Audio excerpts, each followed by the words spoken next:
Je vous salue fraternellement en Jésus-Christ, notre Seigneur. Je le bénis aussi parce que il y a ce qu'on appelle dans l'histoire de l'Église, ce qu'on appelle les accidents de l'histoire. Ça veut dire quoi? Ça veut dire qu'à certains moments dans l'histoire de l'Église primitive, eh bien, il y a eu des déviations, il y a eu des hérésies. Et l'apôtre Paul a dû prendre la plume pour écrire, pour leur dire attention, il y a problème là. Donc c'est ce qu'on appelle un petit peu les accidents de l'histoire. Quand, par exemple, l'apôtre Paul va prendre la plume pour écrire aux Galates et il va leur dire aux Galates, dépourvu de sens qui vous a ainsi troublé. Je ne suis pas en train de dire que l'erreur, en tout cas quand on parle d'erreur, il n'y a pas forcément cette nécessité qu'il y ait erreur. Mais Jean dira, l'apôtre Jean dira, d'une certaine manière, il faut qu'il y ait des sectes, qu'il y ait des hérésies, afin que la vérité soit manifeste. Jésus disait aussi, il faut qu'il y ait des scandales, non pas par nécessité, mais une manière de nous dire que dans la vie de l'Église, il y aura toujours des scandales, il y aura toujours des hérésies, mais la parole de Dieu, elle est fondée et elle a une autorité et rien ne peut ébranler cette parole. Même pas les nouvelles trouvailles qu'aujourd'hui on pourra y apporter, que ce soit le Da Vinci Code ou autre. On nous apprend tellement de nouvelles trouvailles, mais à la fin, ça se révèle un échec parce que Dieu est derrière sa parole. Ce soir, je dois m'entretenir avec vous sur la doctrine de la Trinité. Ce n'est pas la plus simple, en tout cas quand il s'agit de l'étudier, mais il est important que l'Église du Seigneur, que les croyants que nous sommes, puissent aussi pouvoir défendre leur foi contre toutes sortes de doctrines qu'on peut rencontrer et surtout apprendre non seulement à défendre sa foi, mais je tiens à le préciser, ça c'est fondamental, à être ferme pour ne pas être emporté à tout vent de doctrine. Parce qu'aujourd'hui, nous savons que nous sommes rentrés dans les derniers temps. Et si nous ne sommes pas fondés en Jésus-Christ, on va nous dire le Christ est par là. On ira, après on nous dira demain il est par là. Et puis après, on sera ni à droite ni à gauche. Et les chrétiens doivent être fondés et affermis dans la parole du Seigneur. Doctrine donc de la Trinité. Et pour saisir la Trinité dans sa dimension la plus profonde, il faudrait être Dieu. Dieu reste Dieu et il se donne en fin de compte à notre intelligence, mais dans notre finitude humaine, nous connaissons en partie.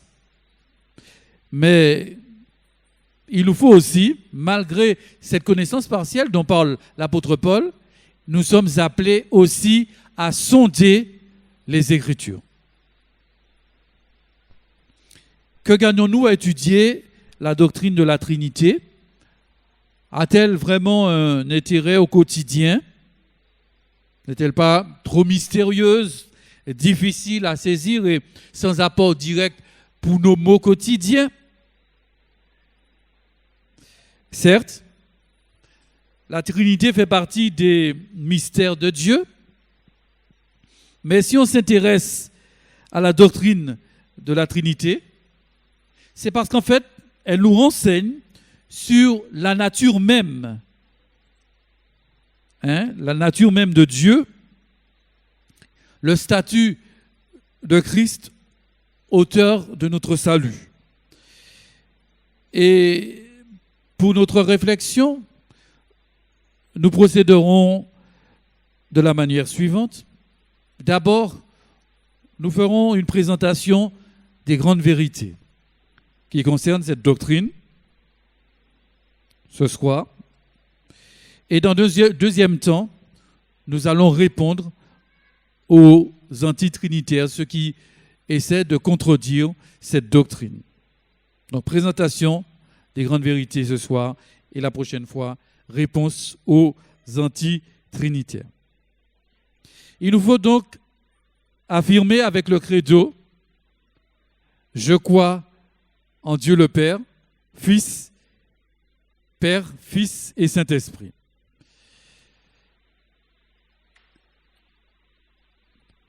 Et si aujourd'hui nous pouvons affirmer cette vérité, c'est parce qu'elle n'est pas tombée simplement comme ça un jour. L'affirmation de cette vérité fait partie aussi de la réflexion que l'Église a menée et surtout le combat qu'elle a dû mener contre l'erreur. Parce que, tenez-vous bien, la doctrine de la Trinité a été contestée. Aujourd'hui, elle l'est, mais elle a été contestée. Pourquoi parler de Trinité? Présentons d'abord l'expression, le mot. Ce mot Trinité apparaît au IIe siècle dans les écrits des pères de l'Église, ces théologiens des premiers siècles. C'est Tertullien qui est le premier à l'utiliser. Mais dès les premiers siècles, dans l'histoire de l'Église, eh bien, cette doctrine a connu des détracteurs. Par exemple, au IVe siècle, avec Arius, on a appelé ça son mouvement l'arianisme. Il y a eu aussi, on y reviendra par la suite, il y a eu aussi au XVIe siècle attaque de cette doctrine de la Trinité avec les Sociniens. Au XVIIe, au XVIIIe siècle encore, attaque de la doctrine avec les déistes. Et puis, plus près de chez nous, au XXe siècle, attaque de cette doctrine, vous voyez, tout au long de l'histoire, avec les témoins de Jéhovah et la science chrétienne. Et puis, résurgence encore, via les médias, via le réseau social, de toutes sortes de doctrines qu'il nous faut quand même dénoncer. Vous comprenez donc que le combat pour l'affirmation de cette doctrine n'a pas été de tout repos dans l'histoire de l'Église. Et il y a encore des gens, aujourd'hui, qui veulent remettre en question cette vérité. Alors il nous faut énoncer le dogme. Qu'est-ce qu'on entend par la doctrine de la Trinité? Cela signifie que Dieu est une essence, un être unique, une essence dans laquelle il y a trois personnes. Trois personnes, je dis bien une essence, mais trois personnes distinctes. Le Père, le Fils et le Saint-Esprit. On a essayé de représenter cette vérité de manière bien imparfaite en utilisant une image de notre réalité pour comprendre, en tout cas pour essayer de faire comprendre la même essence, même si il y a plusieurs manifestations, plusieurs formes. Eh bien, on a parlé de l'eau qui est unique et qui peut à la fois être liquide, donc on ne peut pas saisir l'eau, qui peut être aussi à la fois solide, avec les glaçons, et puis qui peut être aussi, oui, sous forme de vapeur, de gaz. Est-ce que dans ces trois propriétés, eh bien, on n'a pas toujours de l'eau? C'est une image qu'on utilise pour parler de Dieu dans son unicité, mais en trois personnes distinctes. un seul Dieu, trois personnes égales entre elles. Donc j'énonce le dogme et je vais revenir tout à l'heure de manière plus précise. Il y a un seul Dieu, le Père est Dieu, entendez bien, le Père est Dieu, le Fils est Dieu, le Saint-Esprit est Dieu. Pourtant, le Fils n'est pas le Père, le Saint-Esprit n'est ni le Père ni le Fils. On reviendra sur cette doctrine. Le Père est Dieu, le Fils est Dieu, le Saint-Esprit est Dieu. Pourtant, le Fils n'est pas le Père, le Saint-Esprit n'est ni le Père ni le Fils. Il y a unité, et c'est pour ça qu'on parle de trinité ou de triunité, trois personnes distinctes, mais qui forment un seul Dieu. Alors vous allez me dire, mais c'est bien beau tout ça, mais c'est difficile à comprendre. Eh bien, nous allons lire un premier texte, parce que nous avons l'impression que Dieu se situe dans le même registre que nous. Nous sommes un corps, nous portons en nous une partie immatérielle aussi, l'âme, l'esprit. Et en fin de compte, les deux forment une unité, s'il faut parler de l'âme et du corps. Et disjointes, ces deux réalités, eh bien, il ne reste plus de vie. Mais Dieu ne peut pas être enfermé dans le même registre que nous. Lisez avec moi ce premier texte, où Jésus-Christ lui-même va dire à la femme samaritaine,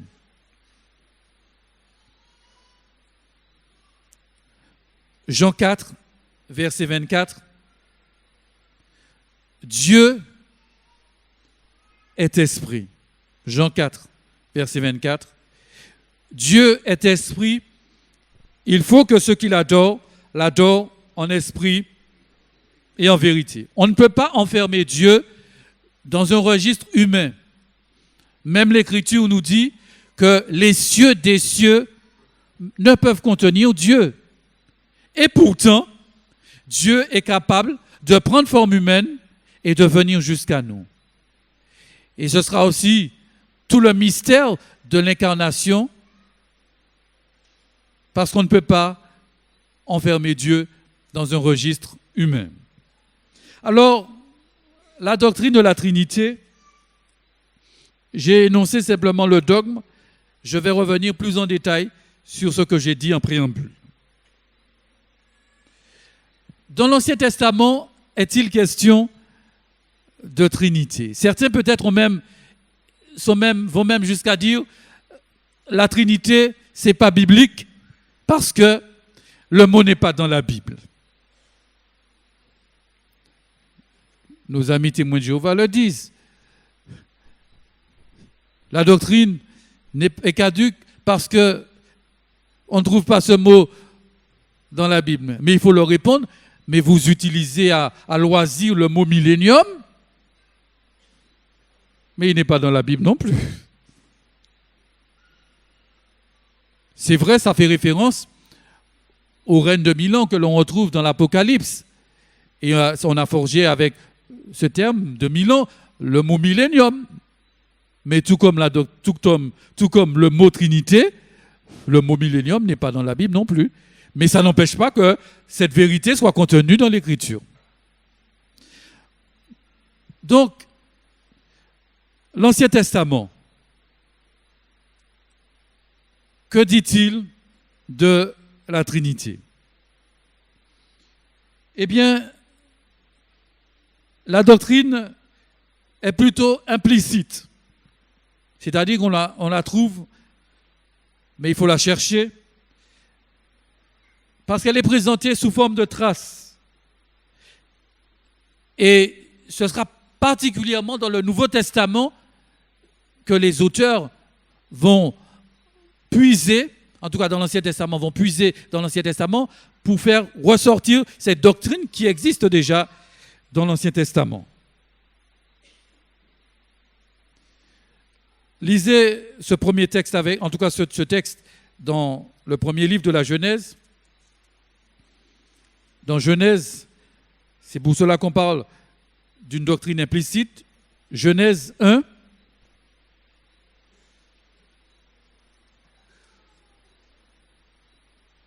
Il est important de le souligner. Genèse 1, verset 26.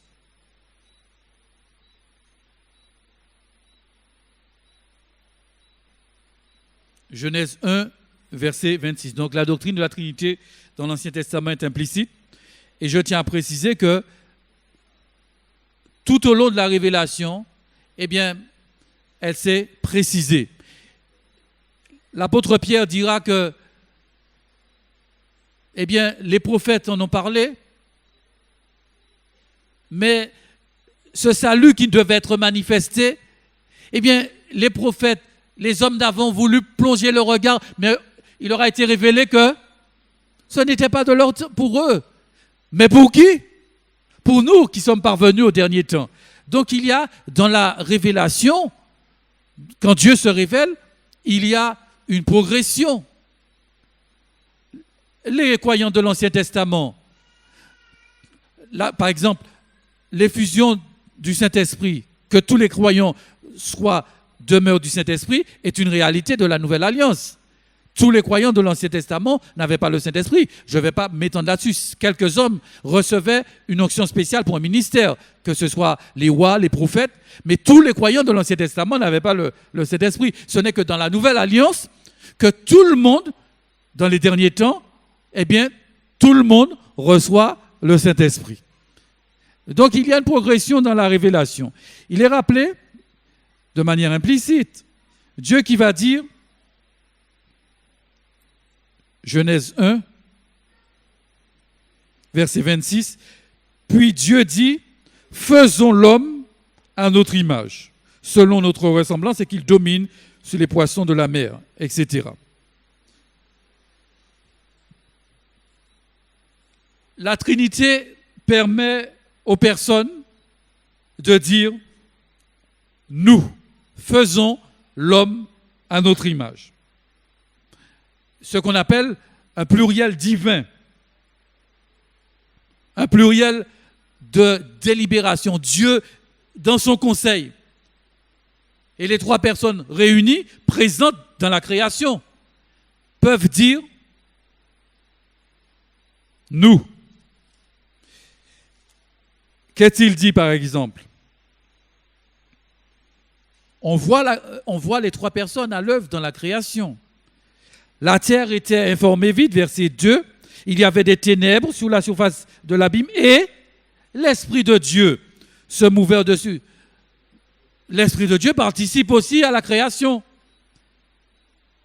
Et le psaume 33 nous dit que Dieu a créé la terre par sa parole. C'est qui la parole de Dieu? Au commencement, Jean 1, verset fondamental. Au commencement était la parole, et la parole était avec Dieu, et la parole, alléluia. Mais nos amis témoins de Jéhovah étaient tellement embarrassés avec cette vérité. Ils ont joué sur une parade en utilisant une tournure grammaticale grecque, mais qui n'est pas fondée. En disant oui, il n'y a pas de souci. En grec, il n'y a pas de majuscule. Donc, on peut utiliser théos, ça peut vouloir dire un Dieu ou Dieu. Grammaticalement, en grec, c'est possible. Sauf que lorsqu'ils sont arrivés, la parole était Dieu, alors ça dérangeait. Ils ont mis la parole était Dieu avec un petit D majuscule. Ça signifie qu'il y a un grand Dieu et qu'il y a un petit Dieu. Donc, on fait déjà une distinction entre deux dieux. Vous comprenez? Au commencement, l'Esprit se meut sur la surface des eaux. Dieu crée les cieux et la terre. La parole est présente dans la création. Donc, les trois personnes sont réunies. Dieu, dans sa triunité, peut dire « faisons l'homme à notre image ». Et nous sommes le produit d'une délibération divine, du nous pluriel. Alléluia! Père, Fils et Saint-Esprit, on dit, faisons l'homme à notre image. Bien sûr, l'image de Dieu correspond à des vertus. Nous portons l'image de Dieu, c'est-à-dire que nous portons son amour. Nous pouvons aimer comme Dieu nous a aimés. C'est vrai ça? Quand je vois mon frère, je le regarde et je dis, je vois en toi la gloire de mon roi. Tu peux le dire à ton frère, je vois en toi la gloire de mon roi.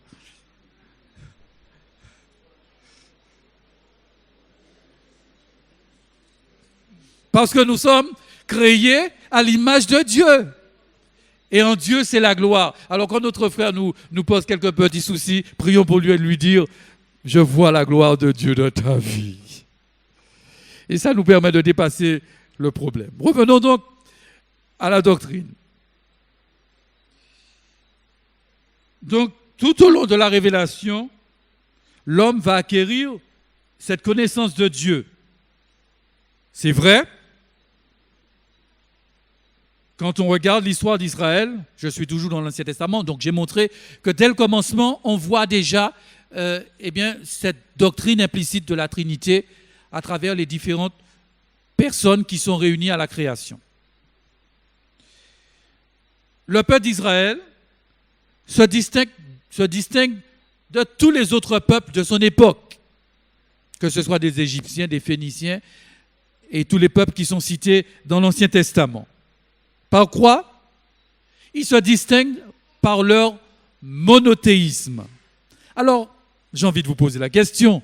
Qu'est-ce que ça veut dire le monothéisme?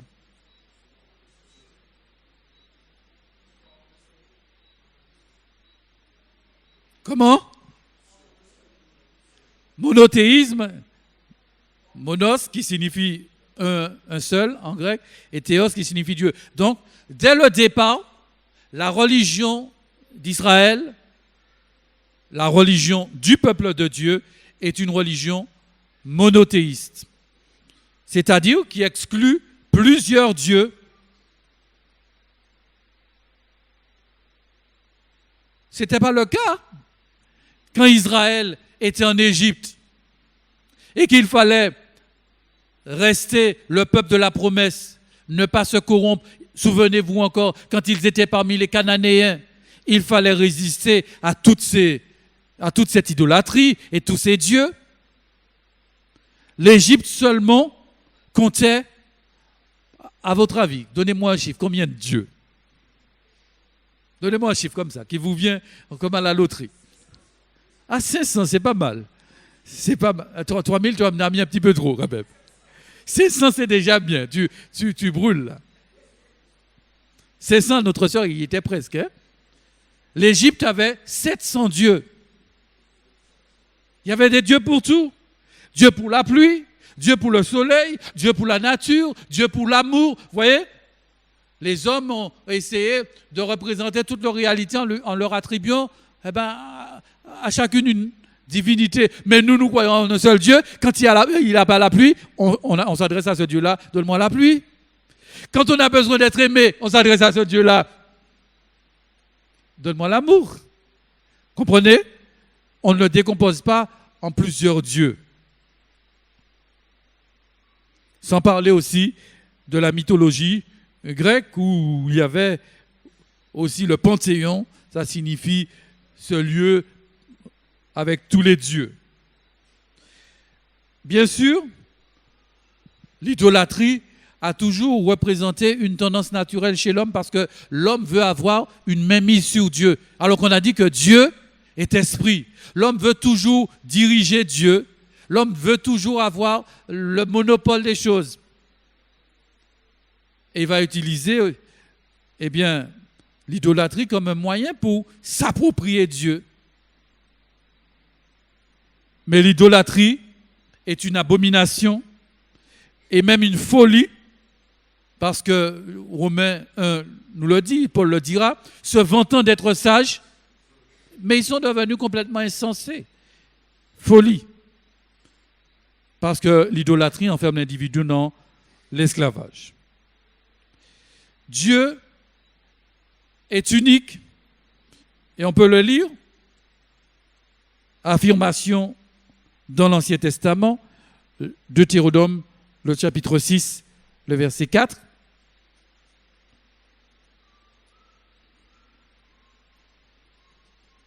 Deutéronome 6, le verset 4.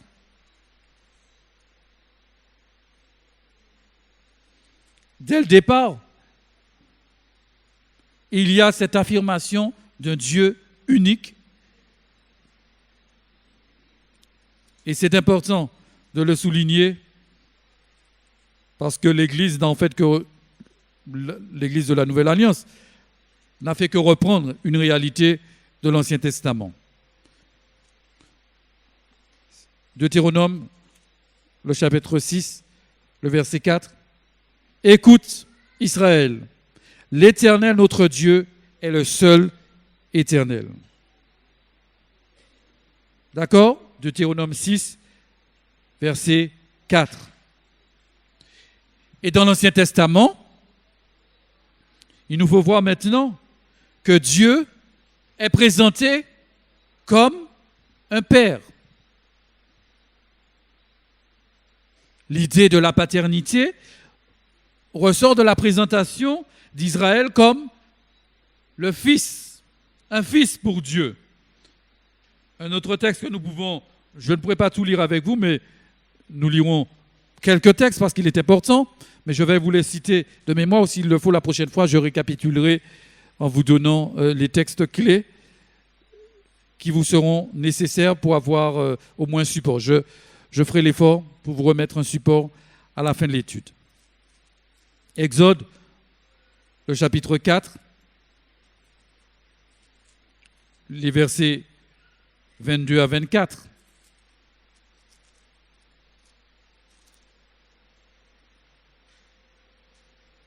Ainsi, tu diras à Pharaon, ainsi parle l'Éternel, Israël est mon fils, mon premier-né. Donc, on trouve déjà la notion de père chez Dieu, parce qu'Israël est considéré comme fils, un fils pour Dieu. Dieu, la paternité, lui est attribuée parce que Israël, c'est son fils. Et Jésus va reprendre la notion dans le Nouveau Testament aussi, dans Matthieu 6, le verset 9. Mais Jésus, en tout cas, quand il va parler du Père, notre Père, va amener une nouvelle compréhension même de Dieu. Et on le verra tout à l'heure quand il sera question du Notre Père. Si la notion de paternité est contenue dans la relation de Dieu avec son peuple, les prophètes aussi ont annoncé le Père du Messie. Lisez avec moi le psaume 110.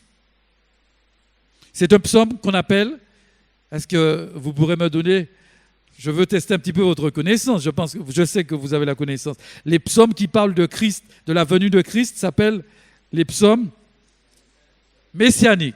C'est une expression à retenir. Quand on parle, il y a beaucoup de psaumes, autant pour moi, qui annoncent la venue de Jésus. Et c'est qui en parlait déjà? David. Plus de 1000 ans avant, le Seigneur avait déjà révélé à David cela. Les prophètes en ont parlé 8 siècles avant. Mais Jésus n'est pas tombé du ciel comme ça un jour. 8 siècles avant, 10 siècles avant, même à l'époque de Moïse, il avait déjà été annoncé. Parce que dans Deutéronome 18, il est dit, je vous enverrai un prophète.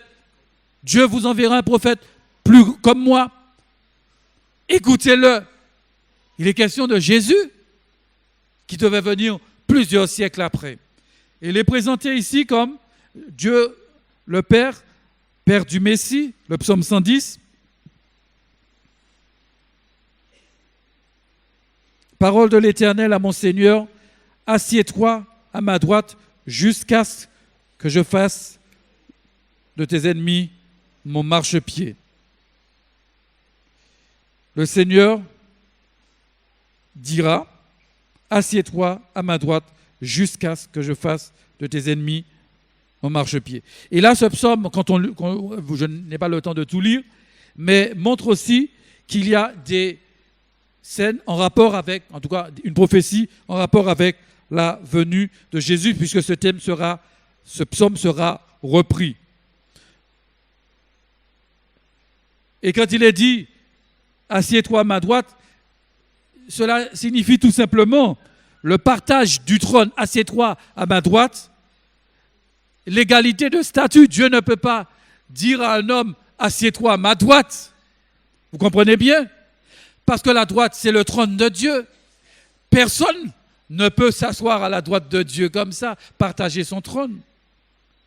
Quand Étienne a été mis à mort et qu'on l'a lapidé, qu'il a levé les yeux, il a vu Jésus debout à la droite du Père. Dans sa vision, il a vu la révélation même, cette position d'autorité du Christ, le Christ glorifié. Donc, c'est un statut d'égalité. Mais aussi, dans le Nouveau Testament, la notion du Père est reprise. Jésus va être celui qui va introduire la notion de proximité entre Dieu et les hommes. C'est lui qui va employer l'expression « Abba », ce qui signifie « Père ». C'est la proximité. Je peux appeler Dieu « Papa » sans avoir peur de lui. Ce n'est pas le Dieu Père fouettard. C'est le Père qui, quand je lui demande du pain, me donne du pain. Alléluia. Quand je lui demande du pain, il ne me donne pas il ne me dit pas, voilà un morceau de pierre, fais tes dents là-dessus. Quand je lui demande un poisson, il ne va pas me donner un trigonocéphale. Puisque c'est ce que nous avons en Martinique. Il va répondre à mes besoins parce que c'est un Père. Et il y a cette proximité. Et le croyant peut s'approprier à la suite du Christ cette notion Abba, Père. Et il est aussi question dans Romains 8, 15 à 16, par lequel nous crions, l'Esprit en nous intercède, et nous pouvons appeler Dieu Abba, Père, Papa, viens à mon secours. Et quand on dit ça, est-ce que Dieu se manifeste? Mais oui, parce que Dieu est obligé, vous comprenez? Et c'est ce qui fait que l'homme ne comprend pas toujours Dieu, parce qu'on essaie d'enfermer Dieu dans une humanité, alors qu'en fin de compte, Dieu a utilisé notre langage pour qu'il se fasse comprendre par nous. On appelle cela l'anthropomorphisme, c'est-à-dire que Dieu utilise le langage humain pour nous parler. Si Dieu n'avait pas utilisé le langage du Père, comment on aurait fait pour comprendre Dieu? Comment on aurait pu s'approcher de lui? Comment on aurait pu comprendre l'amour? Comment on peut comprendre la notion de personne? Parce que c'est vrai, ça dérange, mais comment on peut être... On est enfermé dans un corps, on est une personne. Comment Dieu peut être une personne là, une personne là, une autre personne là? C'est incompréhensible pour l'esprit humain. Mais Dieu parle de cette manière pour se faire comprendre par nous, pour montrer que dans la notion de personne, il y a une relation. Certains, et j'en reparlerai la fois prochaine, certains ont parlé de force agissante. Ils diront Dieu, Jésus, le Saint-Esprit n'est pas Dieu, c'est la force agissante de Dieu. Mais erreur monumentale. Et on en parlera plus tard. Donc, la notion du Père, avec la proximité Abba, c'est Jésus qui va l'introduire. Fils de Dieu. Et Jésus va dire, dans Jean 10, le verset 30, « Le Père et moi, nous sommes un. » Et c'est vrai que dans la particularité grammaticale grecque, on n'a pas cette particularité en français parce qu'on n'a que deux genres en français. On a le genre féminin et masculin. Et en grec, il y a un troisième genre, c'est-à-dire qu'il y a le genre qu'on appelle le neutre. Quand on veut parler d'une femme, on va utiliser le genre, je caricature, hein. Quand on veut parler de tout ce qui est féminin pour une femme, on va employer un genre en grec. Quand on veut parler pour l'homme, on va employer un genre en grec. Mais quand on veut parler d'un objet, alors on va employer le neutre. Donc si, en français, on va dire la table, c'est féminin, mais en fin de compte, c'est un objet. On met la table sur le même principe que la personne. Pour les Grecs, il y avait cette distinction. C'était masculin, féminin et les objets ou les choses abstraites. Hein, ça pouvait être soit les objets ou les choses abstraites pouvaient être, on employait le neutre. Et quand Jésus va dire « moi et le Père, nous sommes un », on va utiliser le neutre pour parler d'une sorte d'unité. Nous formons une unité. Et ce n'est pas le masculin qui est employé, sinon ça aurait fait une seule personne. Ou bien on aurait dû dire « le Père et moi, nous sommes deux ». Mais quand les auteurs grecs, c'est pour ça que Dieu a choisi la langue grecque hein, pour transmettre son message. Il sait pourquoi, parce qu'il y a cette richesse dans cette langue. Le Père et moi, nous sommes un, ça signifie nous formons une unité. Et il est dit aussi, et je vous donne quelques autres textes, si vous voulez parler de cette unité, il y a un seul Dieu, un seul Seigneur, un seul médiateur. Et on voit bien que le Nouveau Testament reprend aussi cette notion de l'Ancien Testament du Dieu unique. Sauf, et retenez bien, qu'au fil de la révélation, eh bien, les choses deviennent plus obvies, plus évidentes, plus claires. Les croyants de l'Ancien Testament n'avaient pas les mêmes lumières que nous, frères et sœurs. 1 Pierre nous le rappelle. Et nous aussi, parvenus au XXe siècle, il y a des gens qui vous disent on va trouver de nouvelles choses dans la Bible. Ou encore, on va inventer de nouvelles choses. Il est rappelé qu'il n'y a rien de nouveau sous le soleil. Si quelqu'un vous dit qu'on a créé une nouvelle chose, dites-lui ça existait déjà, comme disait l'Ecclésiaste. Hein? Et quand les gens essaient d'inventer de nouvelles choses, ou on entend de nouvelles doctrines, il faut faire attention. Ce n'est pas tout ce qui brille qui est de l'or. Hein? Et l'ennemi se déguise en ange de lumière parce qu'il vient des fois sous le titre évangélique. Il a remarqué que c'est plus la peine de venir sous le titre d'une autre appellation. Comprenez? D'une autre appellation que l'on rejette, mais au sein même de notre milieu, des gens qui portent la même appellation vont distiller des doctrines de démons. Et permettez-moi de vous dire, beaucoup abandonneront la sainte doctrine pour s'attacher à quoi? Des doctrines? Il n'est même pas dit des doctrines d'hommes, hein? Des doctrines de démons. Pour montrer que quand il y a toutes sortes de nouvelles doctrines qui apparaissent aujourd'hui, ce n'est pas le fruit simplement d'une imagination humaine. Ce sont des démons qui l'inspirent pour pouvoir égarer, séduire, et cela même au sein de nos églises. Et Jean dit, dès les premiers siècles, hein, eh bien, il faut qu'il y ait des sectes. Mais ils étaient avec nous, mais ils ne sont plus, afin que la vérité soit manifeste. Et dans des cas comme ça, permettez-moi de vous dire, il faut dénoncer l'erreur. On voit donc,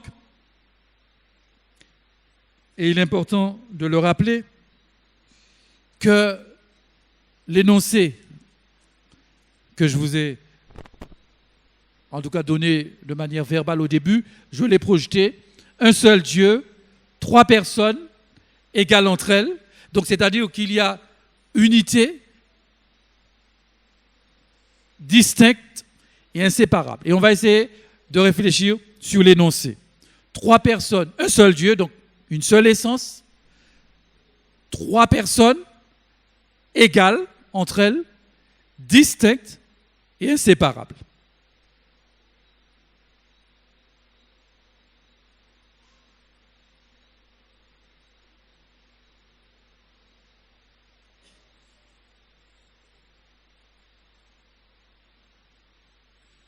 D'abord, 3 personnes égales.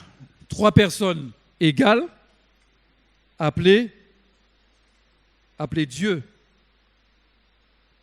Dieu est le nom propre qui désigne l'essence divine numériquement unique.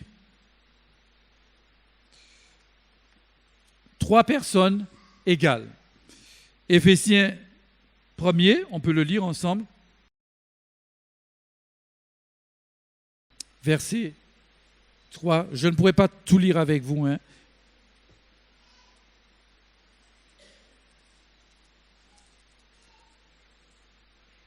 Béni soit Dieu le Père de notre Seigneur Jésus-Christ, qui nous a bénis de toutes sortes de bénédictions spirituelles dans les lieux célestes en Christ. Dieu, béni soit Dieu le Père. Dieu le Père. Et à chaque fois, des fois, quand on utilise l'expression Dieu dans le Nouveau Testament, on peut y annexer la notion de Père. Ensuite, il y a d'autres textes, Romains 1er, verset 7, mais je ne vais pas tous les citer. Ensuite, il est question du Fils. Dans Hébreux, verset fondamental, j'ai déjà cité aussi Jean 1, verset 1, mais on peut le trouver dans Hébreux. Et c'est un texte fondamental qui parle justement de la divinité de Jésus, de son sacerdoce. Hébreux, chapitre 1. Et là, vous savez, et c'est ça l'esprit de l'Antichrist. L'esprit de l'Antichrist, ce n'est pas la peine d'aller chercher très loin. Jean l'a dit, si quelqu'un ne confesse pas Jésus-Christ venu dans la chair, c'est l'esprit de l'Antichrist. Et toutes les personnes qui s'attaquent à la divinité de Christ, eh bien, sont influencées par l'esprit de l'Antichrist. Il est dit, verset 1er, après avoir à plusieurs reprises autrefois, à plusieurs reprises et de plusieurs manières, parlé à nos pères par les prophètes, Dieu, dans ces derniers temps, entendez par là Dieu le Père, dans ces derniers temps, nous a parlé par le Fils, qu'il a établi héritier de toutes choses, par lequel il a aussi créé le monde. Donc, on revient avec Dieu qui fait, dans sa unité, le Fils, qui collabore aussi à la création. Verset 3, et qui étant le reflet de sa gloire, l'empreinte même de sa personne, et soutenant toutes choses par sa parole puissante. Je continue, a fait la purification des péchés et s'est assis à la droite de la majesté divine dans les lieux très hauts. Jésus-Christ seulement qui peut s'asseoir à la droite de Dieu, de la majesté divine, parce qu'il est lui-même Dieu. L'Éternel dit à mon Seigneur, souvenez-vous le psaume qu'on a lu, assieds-toi à ma droite jusqu'à ce que je fasse de tes ennemis mon marchepied. Seul Dieu est capable de vivre une telle relation. Et il nous est dit, et même on voit chez les témoins de Jéhovah, ils ont fait de Jésus-Christ une sorte d'ange. Jésus-Christ, dans le système des témoins de Jéhovah, est considéré comme un ange. Mais il est dit, verset 4, devenu d'autant supérieur aux anges, qu'il a hérité d'un nom plus excellent que le leur.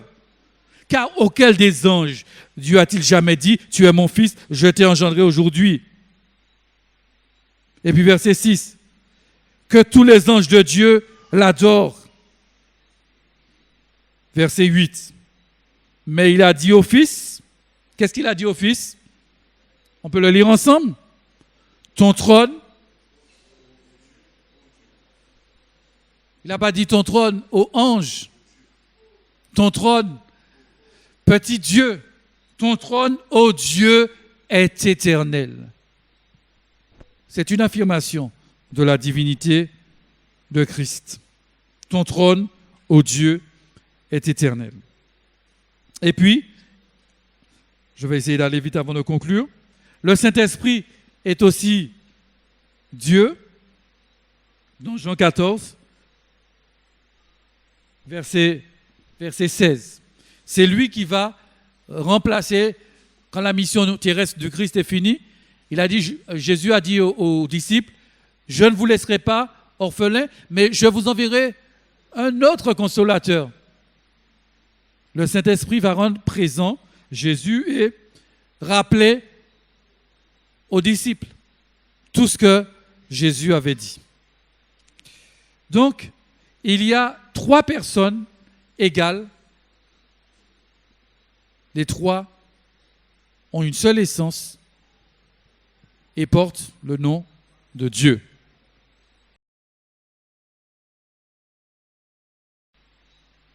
Et concernant le Saint-Esprit, pour répondre à nos amis qui disent que le Saint-Esprit est une force agissante, Éphésiens 4, verset 30 nous dit « N'attristez pas ». Est-ce qu'on peut attrister une force agissante? Ce n'est que dans une relation personnelle qu'on peut avoir de la tristesse. Et qu'est-ce que ça veut dire attrister le Saint-Esprit? Dieu éprouve des sentiments. Ça signifie que Dieu éprouve des sentiments. C'est la notion personnelle qu'il y a en Dieu. Quand Dieu, le Saint-Esprit, est attristé, ça signifie que dans notre relation avec lui, dans notre comportement, il y a quelque chose qui ne va pas. Quand Dieu nous voit vivre n'importe comment, son esprit en nous est attristé, c'est-à-dire qu'il n'y a pas cette relation de communion. La communion en prend un coup, Dieu est triste. Et quand le Saint-Esprit est triste en nous, qu'est-ce qui se passe? Ça vous arrive quand le Saint-Esprit est triste en vous? Je ne vous entends pas. On est triste aussi, notre conscience n'est pas tranquille. Parce que le Saint-Esprit est en train de nous dire, là dans ta vie, tu viens de dire, oh là là, on a fait un petit mensonge. C'était un petit mensonge. Et le Saint-Esprit va te dire, oh, non, non, non, non, non, non, non. Ça ne marche pas parce que le mensonge a pour père. Donc, il n'y a pas de commune mesure entre le diable et moi, entre le Père céleste et le Père du mensonge. Donc, reviens à toi. Petit mensonge, c'est gros bénéfice pour le Père du mensonge. Le Saint-Esprit peut être attristé même pour les petits mensonges. Et puis, on ne peut pas non plus mentir à une force agissante. Donc, vous comprenez bien que le Saint-Esprit est aussi Dieu. Je vais m'arrêter là pour ce soir. Je vais essayer de récapituler tout ce que j'ai pu vous dire. Et je reviendrai sur la notion la prochaine fois parce que c'est là où ça nous pose tout le problème, c'est comment Dieu est unique et il est distinct. Il est 3 personnes. Le Père n'est pas le Fils n'est pas le Saint-Esprit, mais les 3 sont Dieu. C'est ce qu'on essaiera de comprendre la prochaine fois et c'est ce qu'on appelle justement 3 personnes égales, mais aussi distinctes. Parce qu'on verra, quand Jésus-Christ sera sur la croix, ce n'est pas le Père qui est mort sur la croix. Hein? Le Père était dans le Fils, ils étaient unis. Dieu était en Christ, réconciliant le monde avec lui. Donc il y a cette unité, mais il y aura cette distinction. Parce que Jésus va dire, Père, je remets mon esprit. Alors on ne peut pas dire, Jésus et le Père, c'est la même personne. Il y a quand même en Dieu cette distinction. Et vouloir gommer la distinction en disant, oui, il y a un seul Dieu, il n'y a pas de Père, il n'y a pas de Fils, il n'y a pas de Saint-Esprit, tout le monde c'est Dieu.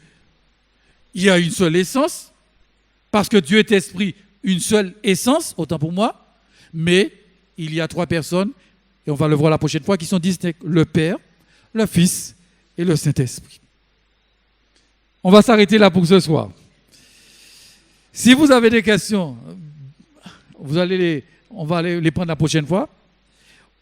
Vous allez les noter, mais je reviendrai sur la notion de distinction pour les 3 personnes. Mais retenons déjà qu'il y a un seul Dieu, manifesté de manière implicite dans l'Ancien Testament, révélé pleinement dans le Nouveau Testament, et que nous pouvons aussi appeler Père, parce que Jésus-Christ nous a ouvert la voie dans ce sens, que le Père le Fils et le Saint-Esprit sont Dieu et que nous ne devrions pas dire Jésus-Christ n'est pas Dieu parce qu'il est différent du Père.